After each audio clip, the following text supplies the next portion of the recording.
Hi BookTube, and welcome to a new video. This is a recent read, and since it's been a while since I did the last one, there's a lot of books to get through. Paula, Maia, Saga of Brutes, translated by Alexander J. Foreman from the Brazilian Portuguese. The Sleepwalkers, Scarlett Thomas's new novel, just came out. Lara, Pawson, Spent Light. And then one of two books in this collection that I was kindly gifted by a long-time subscriber of mine. He actually gifted me several, but I've only read two since I received them last week. This is The Most of It by Mary Ruefle, or Ruefle, I'm not sure how to pronounce it. Pure Colour by Sheila, Heti. Aphasia by Colombian-American Javier Cardenas. Has this been translated? Or was it written originally in English? Yeah, I think it was written originally in English. Philip Roth, the ghostwriter. Virginia Woolf, Orlando. Love Me Tender by French author Constance Debré, translated by Holly James. And then my first non-fiction reads of the year, Naomi Klein's Doppelganger, and Japanese author Jun'Ichiro Tanzaki, In Praise of Shadows. And this would have been translated by Thomas J. Harper and Edward G. Seidensticker.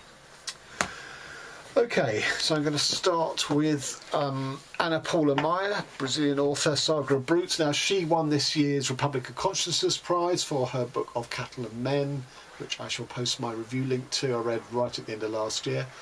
And this is more of the same, but I think superior, actually, and I think also predates it. So this is a book of sort of three sort of middle-length short stories about working men at the margins of society in the sort of most poorly paid jobs. The first is about two slaughtermen, and indeed one of the characters, if not both, are the same characters of Cattle and Men. But I think here I think it's superior to Of Cattle and Men, because there I felt there was a sort of an environmental theme that was somewhat crowbarred in. There's none of that here. It sticks to its central metaphor, which is the violence and degradation of the occupations and of grinding poverty throughout all of these. So in the case of the slaughtermen, because they are killing mainly pigs, cutting their throats, that it transfers very easily over into how they deal with their fellow men. But also things like the second character, the friend, had donated a kidney to his sister, and now he himself is sick, and they resolve that they're going to take this kidney back. And I'm not going to give a spoiler about it, but that gives the sort of the level of sort of casual brutality and how everything is treated as meat that this first story has. The second story is about refuse collectors, and they go on strike, and it's about how the refuse and the litter builds up in the city because it's not being collected, and it's again just so visceral. And the third story sees different professions amongst men who are friends. One is works in a crematorium burning human bodies.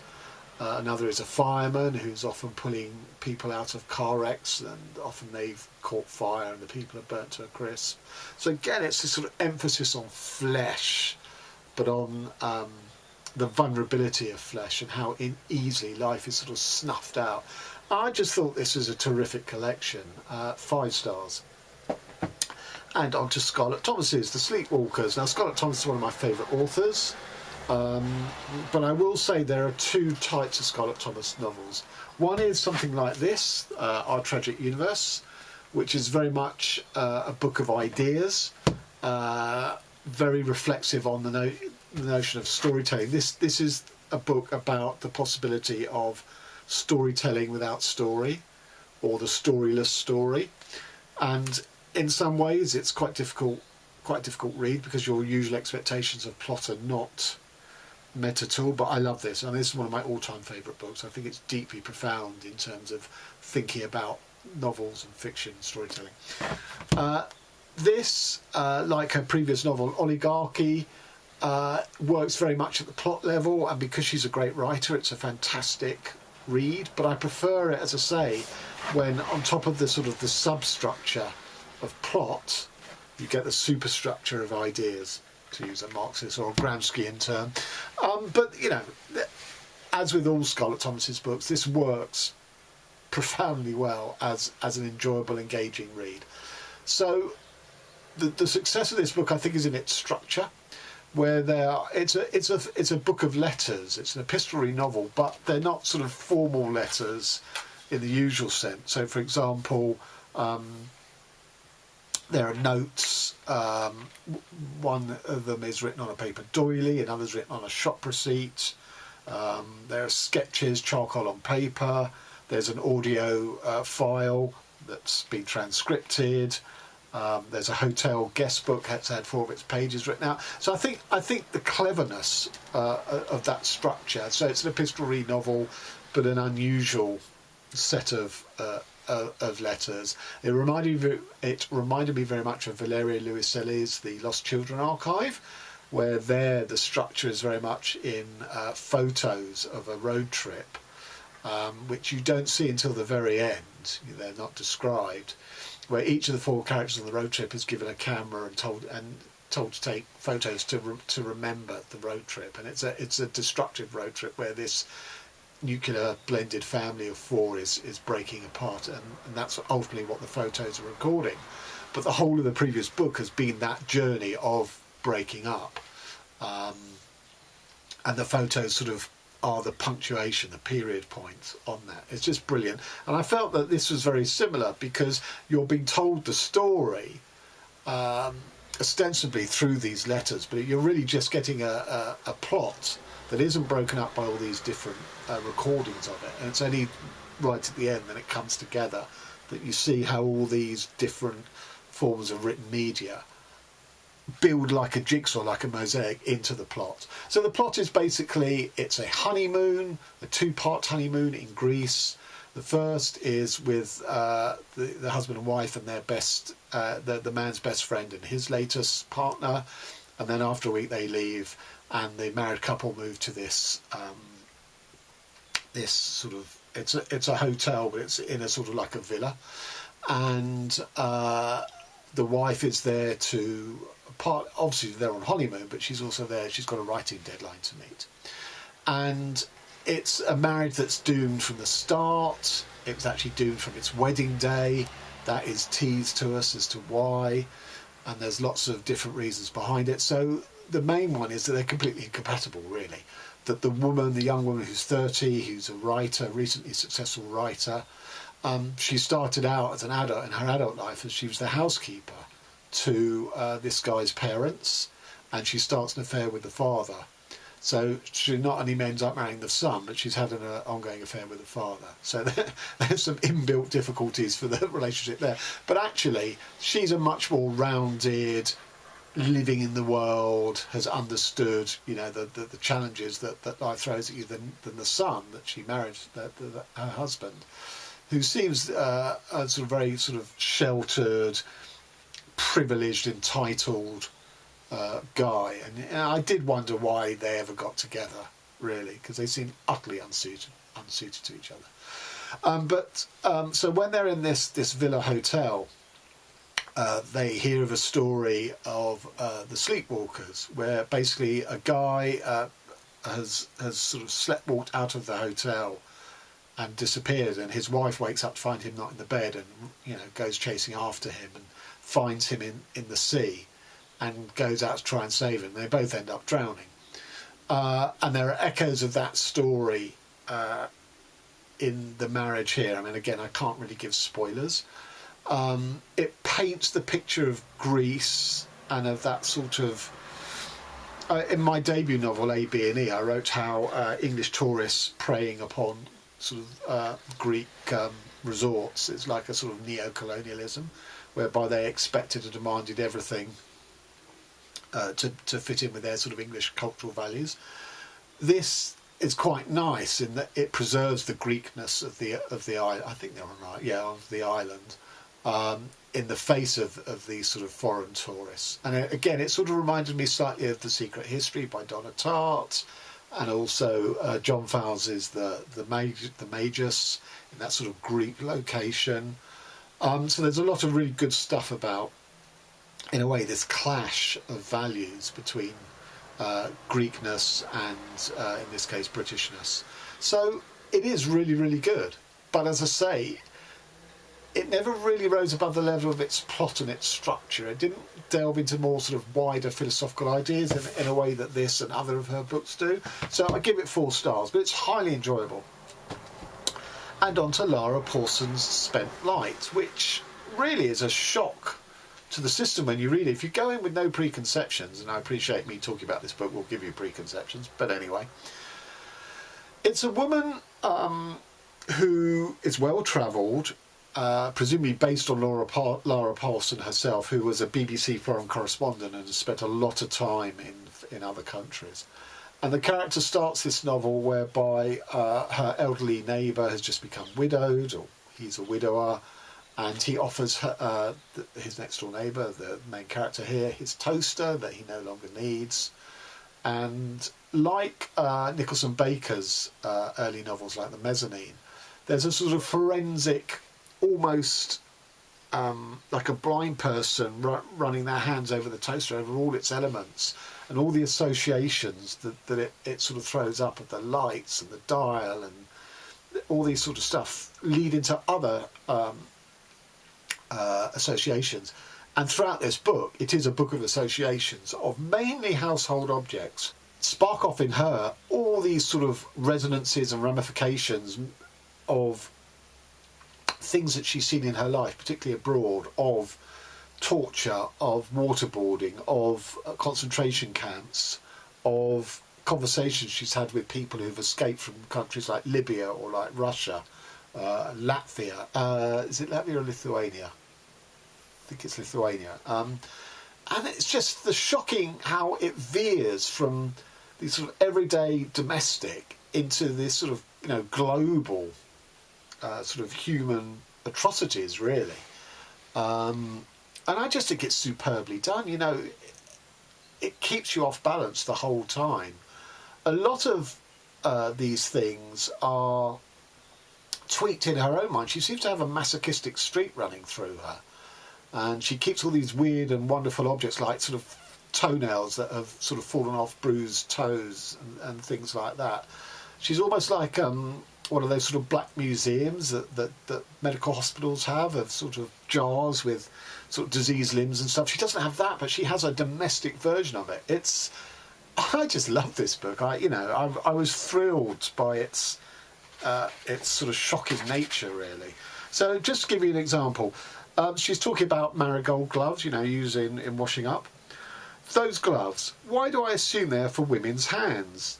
Is this why I bristle at the fluffy yellow dusters too, and the can of Mr. Sheen? I've seen many things in my life. I've seen a Harris hawk swoop on a magpie on a footpath on an East London industrial estate and drag it through the fence into a furniture factory. I've seen a kingfisher follow the River Lee south to the Olympic site, and a few miles north a colourful cock pheasant lands clumsily on the edge of a Tottenham marsh. I've seen a sparrowhawk plummet from a plane tree into a suburban privet and emerge with a bird in its claws. I've seen my dog hunt a hare at full pelt, only to run straight over it when it flattened itself into the soil, vanished and still on earth. I've seen lions and rhinos, and I've touched the skin of a moving elephant. I've seen the crawling crocodiles of Yamoussoukro, and I've read in my own inbox the rage of the readers of the Daily Mail. I've driven through the smoke of a forest fire, and I've shouted at 3 white police officers who were sitting on the body of my young black neighbour, face down, flat out in our street. I've looked through the window of another neighbour's house and seen a middle-aged man kneeling naked on his kitchen floor, immersed in the sonic space of Bora-Yu. But I've never seen a man shaking Mr. Sheen, or taking a yellow cloth to a bookshelf, or a banister or a mantle above a fire. I just think this is brilliant. And it's also a book about you know, she refers to her partner throughout all of this, and there's a deep bond and a deep love between them, but it's not a normal relationship, or their values and the things that they share together are sort of slightly out there. Wonderful, 5 stars. And Mary Ruefle's The Most of It is not unrelated to that, although I think far inferior, sadly. So Ruefle is a poet. This is her first piece of prose work, and like the Pawson, it's looking at everyday objects around her and going off into sort of flights of not fancy, not rhapsody, but sort of, again, associations of them. But the difference between the Pawson and this was, Pawson I felt was leading to a much bigger, wider sort of message about sort of, you know, the violence implicit in so many everyday objects, and really the violence of capitalism in a way. Whereas this, each one of these I felt was a very self-contained, didn't really speak to a wider theme. And I felt after a few of them that it was very much the same. Each following one was doing exactly the same thing. There are some flights of fancy where she does reach out further beyond the domestic, but I wasn't really engaged in them. So to give you an example, she's desperate for a drink, so she goes to her fridge where there's some cold water, chilled water, but she has a problem with the light that comes on in the fridge. It almost paralyses her, and she becomes fixated on that. And there's this sort of great tension between her desperately needing the drink that's in there, but not being able to cross the line of these lights. So it was kind of, as I say, self-contained. It was an interesting idea in and of itself, and it gave an idea of a state of mind. But I didn't think it really did much beyond that. The first story is great. The first story is about how anytime snow falls, it's like a trigger whereby she has to have sex with her partner, which I thought was, you know, I thought this is going to presage a great piece of work. But sadly, I felt that was, in a way, the highlight.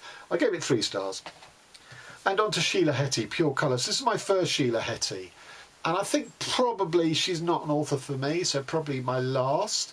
Again, it starts off really well about what if the world that we live in is God's first draft, and at some point he's going to scrap that and go a second draft, which may be completely different or may just be an upgrade on us. But, you know, we're not going to see the benefit of it because we would have been consigned to the God's, you know, trash bin of rumpled up sketches and prototypes. And it's a really interesting idea.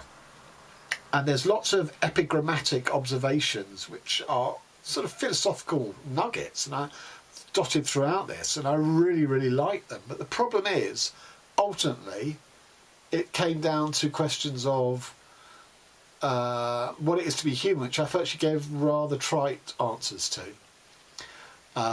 So it's about a woman who basically has 2 influences in her life, her father who's just died, and an older woman called Annie who's part mentor, part lover.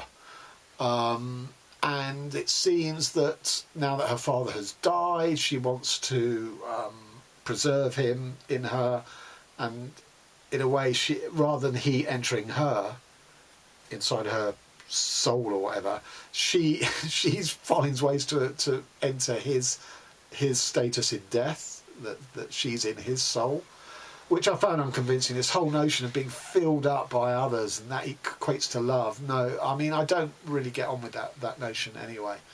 And then the stuff with Annie never really goes anywhere either. So there are some absolutely wonderful tidbits in here, but as a whole, it just didn't work for me. 3 stars.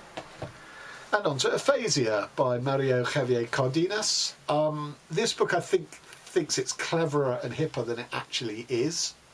So a guy who's married but is come out of his marriage and is actually, has he come? I can't even remember if he has come out of his marriage. But anyway, he's on lots of dating websites. He dates all these much younger women, students and stuff. So pretty unappetizing character. But then it turns out his sister, who has experiencing mental conditions, is arrested for threatening her neighbour. and has jumped bail. And of course, the main character here and his mother, they've stood bail for her, so they risk losing a lot of money. So they appeal to a bail bondsman to try and track her down to save their money. And that, the whole stuff about him sleeping with younger women goes out the window. It's no longer referred to. And we go into their sort of shared childhood as to why the sister is like she is, why they left Colombia with their mother to come to the US. And to be honest, it was pretty predictable as to why the sister has basically had a mental breakdown. It just didn't go anywhere at all. It's very hip. It's written in a very hip style, you know, trying to be funny. But again, it just didn't do anything for me. 3 stars. Philip Roth, the ghostwriter. Okay, so I picked this up because of the title, The Ghostwriter, because I'm currently writing a piece about ghostwriter. And it's not really about ghostwriting. It's another Nathan Zuckerman book. It's like an alter ego of Philip Roth. So Nathan Zuckerman's books, I mean, I've tried to avoid them. I think they're the books when he, like American Pastoral or The Great American Novel, when Zuckerman isn't the main character, are much more appealing. Because I assume that all Zuckerman books have to be about writers, which can get a bit tedious. But as I say, I wanted to read this because it's called The Ghostwriter. So a young Nathan Zuckerman has had a modicum of success with short stories, and is surprisingly invited to an eminent Jewish writer hero of his. So he goes to spend the weekend with this guy up in rural New York. And the guy lives with his wife, but also there's a younger woman there who Zuckerman immediately falls in love with, which, you know, on sight, which I find always problematical. He talks about his history of girlfriend. He is currently in a relationship. He's talked about his history of girlfriends, and their Roth's, and I'm going to call it misogyny because it is misogyny, comes out. I think one of the things about Roth is accused of that he can't write women, and he really can't. But putting that aside, the bulk of this book is a consideration of Jewish American identity, and I assume most of Roth's Zuckerman books are that. Again, I've avoided them, but actually having it here in one place was quite enlightening, because Zuckerman has fallen out with his family because he's written a piece that's quite autobiographical, although he's pitched it as fiction, as a short story. And the family are furious with him because it sort of shows all their failings, all their flaws, but they dress up their conniption with him as, how can you talk about Jews like this? You're pandering to all the Jewish stereotypes that non-Jews feel. So you've got that on the one side, and I think it's well dealt with.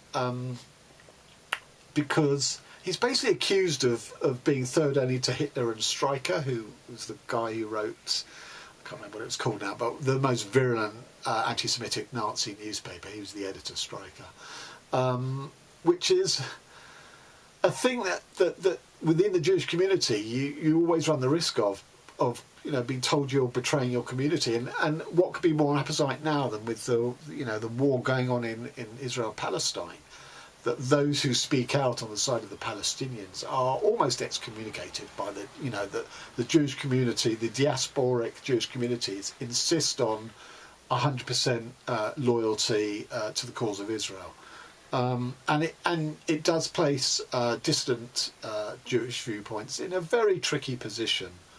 But where this book, I think that's a really interesting idea to pose. I mean, this book was written in 1979, something like that, and obviously it is Jewish navel-gazing, or American Jewish navel-gazing, which now I don't think anyone wants to read about because of what's been going on since 1979, but particularly now.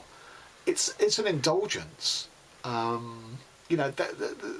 key issue is the treatment of the Palestinians and the human rights abuses and things like that.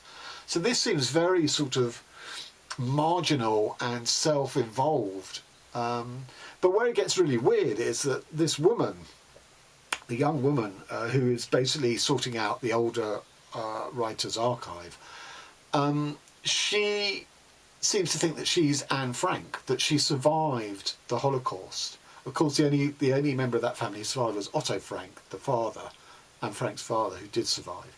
But it's sort of posited in this book that she delusionally thinks that she's Anne Frank, but rather than wanting to find her father, Otto Frank, she wants this older writer to adopt her as a sort of a second father, as does Nathan Zuckerman, because he's fallen out with his family and he wants his older writer to take him under his wing as a father figure. And it's so Freudian and so Oedipal. Again, you know, this is so dated. So dated. I mean, who wants Oedipal novels in this day and age? So it's all very odd, really. I mean, it is written with élan and style, but beyond that, 3 stars. And on to Virginia Woolf's Orlando. So most people, I'm sure, know that it's a story of a man, a young nobleman, looking for love, who eventually turns into a woman because he's been unsuccessful in finding love. Again, seems quite resonant to our times.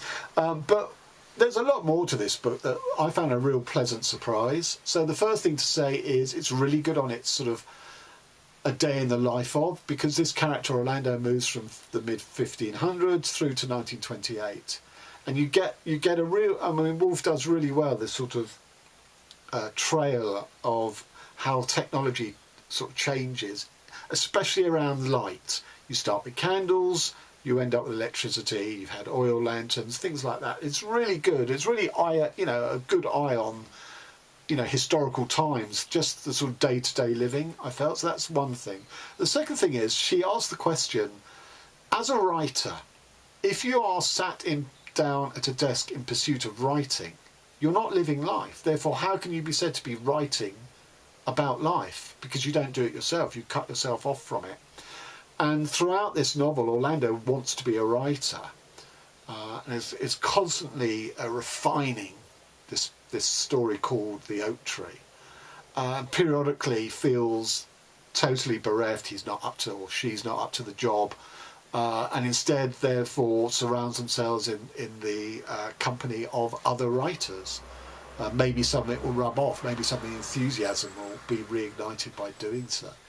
And I think it's a really interesting discourse on the nature of writing and the nature of art throughout the whole book. And indeed, I've taken 2 quotes from it for epigraphs for my ghostwriter novel.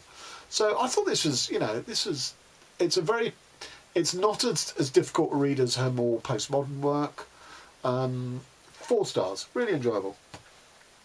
And on to Love Me Tender by Constance Debré. So I was gifted this by one of my subscribers, Bob Black, who just read it and was really interested to know what I thought about it. We both agree that it's autofiction. Debré is someone who left her husband and son when she came out as lesbian, and immediately surrendered, not voluntarily, but immediately lost all her rights to her son, and conducts a protracted legal process trying to get some rights of visitation with her son. So it's a meditation on motherhood when you're basically a nomad, that she doesn't lay down any roots, even within her sexual partners. She sort of treats them as statistics and numbers. She literally keeps a log of, she doesn't give them names, she gives them initials, she gives them numbers, what they did for a job, what part of Paris they live in. It's very abrupt, it's very brutalized, really, and she's very hard to feel sympathy for until the end, maybe, when it switches, when you realise that basically she's been depressed this entire time. But I found it hard to, even though, like in Camus' book L'Étranger, Meursault, the main character, has murdered somebody, but he's not really on trial for the murder as a crime. He's on trial because his amorality, that he won't show any He's completely indifferent to the events that he's perpetrated, and he won't show remorse. Now, obviously, Debré hasn't committed a trial, but equally she's on trial in the court of public opinion and the legal system for being a lesbian. That it was not that it was quite recently that France legalised same-sex marriages, and she's by leaving the family and by conducting a series of lesbian relationships, it's felt that she can't be a mother, that she's forsaken the idea of motherhood. So it is a dialogue between, notions of motherhood and being sort of outside, being transgressive on that. But she's so depressed, and she's so cut off, really, from her humanity, from her own humanity and humanity in everybody else other than her son, that it's hard to feel for her, really. So this is kind of the legal view. Having homosexual relations cannot be considered a sign of mental instability in this day and age. Neither can writing books, because another thing that's held against her is she's writing a book about her experiences. It's auto-fictional, which is seen to be, in bad taste, rubbing people's noses in it, only underlying further how far from a mother she is. There are good bits of writing, as I say, when she muses on motherhood. Obviously, if he'd been a girl, her son, I'd have managed, but still I wouldn't have felt comfortable. With the clothes, with the toys, with myself. I'd felt like a dishonest role model. What does it mean to be a girl? How should I know? That's why it was always easy with Paul. It always worked out. It was so easy to be myself around him. Often easier than being around other people. I didn't have to pretend I might never have become a lesbian if I hadn't been his mother first. I might never have dared. I might never have understood. So it's a mixed bag, this book, because it's quite alienating. She is alienated from her lovers, from other, she's basically sort of squatting at other people's houses, and she becomes sort of annoyed that these other people whose houses it is are around. She wants to be totally enclosed and cut off from them. She's a very unreasonable character, so it makes it hard to sympathise with her and her situation. I think I gave it 3 stars. And on to my 2 works of non-fiction. This is the other book that I was gifted by a subscriber that I've read currently. Written in 1933. It's an essay by a Japanese author, fiction author, who's it's basically an elegy and a paean to traditional things in the Japanese way of life that he felt were being gradually eclipsed by modernity. And it's written in 33, so it's surprising to me just how much, because I don't really know, but just sort of Tokyo, modern Tokyo, with all its sort of glaring lights and all of that, that was sort of in place in 33, maybe not to the extent that it is now, where everything is in neon, but it was already in place, and he's lamenting this. And it's a fantastic meditation on the nature and the quality of materials of building, of, lacquer over ceramic pottery for serving soup in, and how that works aesthetically on the eye when the soup doesn't stand out against the colour of the pottery, but is sort of almost a black pool within this sort of black lacquered bowl, and how that affects the sort of perception and the taste and the appreciation of the food. It talks about toilets. It talks about, obviously, the construction of Japanese houses of paper and wood rather than, cement and stuff. It does go slightly wonky to a modern sensibility when he talks about skin pigmentation and women. He talks about sort of the effects of the difference between no theatre and kabuki theatre, and the play of light, and ones with makeup, ones without makeup, all this sort of...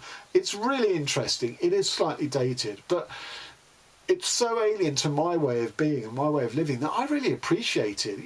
I'd never thought about it before, I suppose. I never thought about the bowls that I eat my food out of, and the difference between glass and wood and it's called In Praise of Shadows. He's talking about an architecture, a domestic architecture, that leaves room for shadows, how paper and inscription on paper or painting on paper.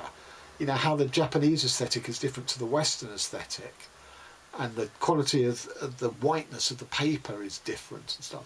Just gave me a lot of food for thought. I really, really liked it. 4 stars. And on to Naomi Klein, Doppelganger, which is really, I think it's in the Women's Prize for non-fiction. It's a big buzz around this book. And to all intents and purposes, I should agree the heck with Naomi Klein, because she's anti-capitalist, she's anti-globalist, she's afraid for the fate of the planet, and that we need desperate measures of collective action in order to save the planet. All things I absolutely feel. And yet, this book, instead of agreeing the heck out of it, just made me shake my head sadly. It's quite a dreary read, whatever your politics. I mean, presumably people on the right and involved in conspiracy theories, which is kind of what this book is about, are not going to read this anyway. Therefore, she should be speaking to people on the left like me and winning us over or getting us to agree, and I don't. First of all, so in case you don't know, the concept of the book is, in 1991, an American academic called Naomi Woolf wrote The Beauty Myth, and that helped reignite a new wave of feminism, even though it wasn't particularly radical, but it had an important social and cultural effect. It was big. And then Woolf, in a later book, was shown to have wrongly interpreted some research, not on the beauty myth, not on the feminist stuff she was talking about, and she basically was completely humiliated, and her career fell away. And she's been reborn in the internet age, in the social media age, as a right-wing conspiracy theorist. Her main one initially being how there was a apartheid in New York under the COVID regulations between people who had been vaccinated were allowed into restaurants and other places, whereas people who hadn't were refused entry or told they could only come back when they could prove that they'd been vaccinated. And she increasingly comes into the sphere of the mad conspiracy theory platforms. She hooks up with Steve Bannon. She gets wilder and wilder in her language, where she invokes things like the Yellow Star in concentration camps and concentration camps. The big pharma and medicine are basically want to herd all the non-vaccinated people into effectively concentration camps. She invokes civil rights, that her civil rights are being trodden all over, and therefore she uses the language of slavery and manumission and liberation. I mean, she's completely indiscriminate and intemperate in her use of language. And the problem for Naomi Klein, who writes these anti-capitalist books like No Logo and The Shock of whatever it was called, Shock Nation or whatever, is that people online confuse Naomi Woolf with Naomi Klein. And I can imagine how that's very distressing to someone on the left, to be confused with a right-wing conspiracy theorist. However, that doesn't make Naomi Woolf her doppelganger. To me, doppelgangers have some awareness and consciousness of the person that they're doubling. And Naomi Woolf is not consciously trying to emulate or cash in on Naomi Klein. It's just her stupid followers who are too stupid to realise the difference between two Jewish intellectual women. They're the ones who are lighting one into the other. And there is an element of racism in this. You know, naturally, it's to my mind that the conspiracy theory community would have no actual natural affinity with A, Jews, and B, intellectual women. That's like 3 strikes against them, that they're Jewish, that they're women, and that they're intellectual women. So it's hardly surprising that people are too stupid to know the difference between these two women, but they're not doppelgangers in my mind. So the premise of this book, I think, is faulty. I also think, while she's very good at drilling down into each individual conspiracy theory that Woolf promotes, she's less forgiving, I feel, about Woolf herself. So this is what she says. What drove her over the edge? What made her lose it so thoroughly? They want a diagnosis, but I, unlike her, am uncomfortable playing doctor. You say that, but she goes on to play psychiatrist. I could offer a kind of equation for leftists and liberals crossing over to the authoritarian right that goes something like this. Narcissism brackets grandiosity, plus social media, addiction, plus midlife crisis, which is when Woolf was called out for her 40 research, plus public shaming equals right-wing meltdown. And there would be some truth to that bit of math. I mean, first of all, despite protesting that she doesn't play doctor, she isn't exactly doing that. And second of all, how does she know that that's what caused Woolf's lurch over to the right? I mean, there's no proof of that whatsoever. I'm not saying those factors don't exist in Woolf, but that isn't the equation that absolutely proves why Woolf has swung to the right. And as good as her treatments of a lot of the conspiracy theories are, I will say that John Ronson on BBC Radio has a 2-series part on a lot of the same conspiracy theories, which are far superior to this, for the simple reason that John Ronson talks to the people at the heart of these conspiracies, those people who had things that they came up with stolen away from them, or mutated into becoming something completely different, or those who actively promoted things that then became a movement and a meme and all that sort of thing. It's a really, really good series. I do recommend it, although I'm not sure, it being BBC, whether people can actually listen to it as a podcast outside of the UK. Sorry, I don't have that information. And so as good as this was, I actually felt, well, I prefer listening to Ronson's versions of it. Ronson wrote The Psychopath Test. So he's in a similar sort of sphere as Naomi Klein. And this book is more about Steve Bannon and his ideas than Naomi Woolf. And it makes me wonder whether she actually dismisses Woolf as just a booster and as a cheerleader, and that Bannon is the real power behind the throne, which he probably is. But then why write a book about Woolf in the guise of you want to take on Steve Bannon's ideas? But anyway, and then this, what really depressed me about the book is this book absolutely is a model of why the left, the liberal left, is losing the political argument all down the line. Why conspiracy theories are so popular, and no matter how ridiculous they are, they have traction. And the left are completely unable to deal with this, partly because the left won't engage these things because they just dismiss it as, potty. Second of all, the left repeatedly choose the wrong issues to fight on. The point about radical change is you have to bring the population, the mainstream population, the people in the middle ground along with you. And that's why the 60s failed, and that's why the left is continually failing now. So, there was no need for histrionics about how unvaccinated people were experiencing, quote, apartheid, when there was a real vaccine apartheid between rich and poor countries. No need to cook up fantasies about COVID internment camps when the virus was being left to rip through prisons, meatpacking plants and Amazon warehouses as if the people's lives inside had no value at all. That's the point. To individuals who feel insecure and anxious about all sorts of things, from economics to the virus outside their door to the threat of war with China or whatever, it doesn't matter whether these are grounded in reality. They don't care. They don't care about the real vaccine apartheid between rich and poor countries. They only care about themselves in America, or themselves in Britain, or themselves in Belgium. And no need to cook up fancies about COVID internment camps when the virus is being left to rip through prisons, meatpacking plants, Amazon warehouses. They don't care about prisoners. They probably hope they all die. They don't care about meatpacking plants, even though these are important nodes in the capitalist system that gets their food onto their table.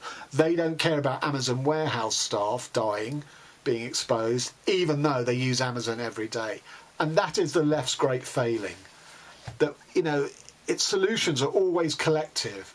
And in the current state of mind, collective action is not only undesirable to the individual because they think they're being manipulated.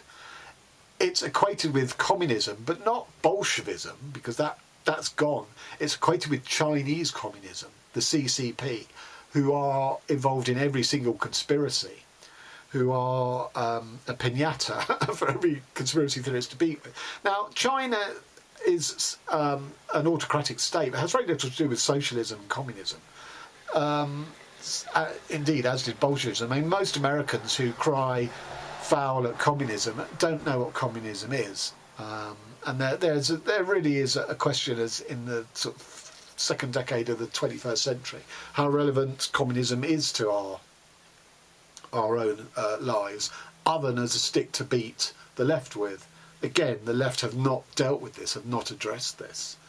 So the left is completely hopeless at combating this sort of populism, and while it remains so, will continue to be retreating its ideology, such as it is.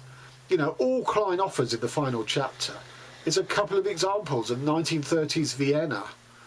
You know, that's not going to solve the world's problems. It's a highly desirable, idealistic blueprint, but we're a million miles removed from that. And let's face it, how did that end up? Well, Anschluss with Nazi Germany, and broken up and broken apart, and people carted off to death camps. I mean, this book is so misguided on so many ways. You know, it doesn't do service to its subject matter, the conspiracy theory. It doesn't do service to Naomi Woolf. It doesn't do service to the left. And it's not even about Doppelganger. You know, I think it's sort of a elision of Doppelgangers is wrong. 2 stars. So there you have it. Till next time. Thanks very much.